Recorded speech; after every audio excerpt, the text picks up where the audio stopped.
To make progress on the road of holiness, we must foster interior recollection. This means not having our senses restless, not being curious about everything going on, not being oblivious of God. We need mortification of the internal senses, imagination, memory, keeping useless thoughts at bay, and of the external senses, struggling to be conscious of God's presence, seeing the hand of God behind the ups and downs of life. We need to purify our heart, for only the pure of heart can see God.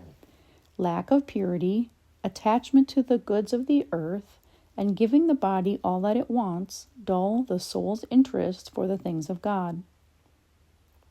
The unspiritual man does not receive the gifts of the Spirit of God, for they are folly to him, and he is not able to understand them because they are spiritually discerned.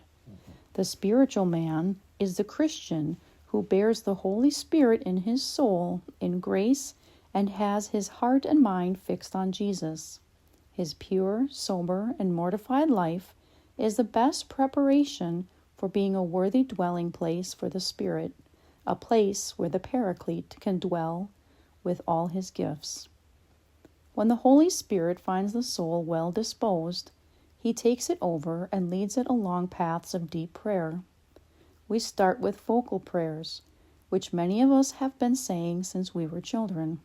First, one brief aspiration, then another, and another, till our fervor seems insufficient because words are too poor. Then this gives way to intimacy with God, looking at God without needing rest or feeling tired. We begin to live as captives, as prisoners, and while we carry out as perfectly as we can, with all our mistakes and limitations, the tasks allotted to us by our situation and duties, our soul longs to escape. It is drawn towards God like iron drawn by a magnet. One begins to love Jesus in a more effective way with the sweet and gentle surprise of the encounter. Saint Jose Maria Escriva is describing the path followed by souls who live a normal life in normal circumstances, no matter what their educational background, job, or state in life. For many, this way begins with frequent consideration of the sacred humanity of Christ, reached through the Blessed Virgin Mary, passing necessarily through the cross to the Blessed Trinity. Our heart now needs to distinguish and adore each one of the divine persons. The soul is, as it were, making a discovery in the supernatural life, like a little child opening its eyes to the world about him.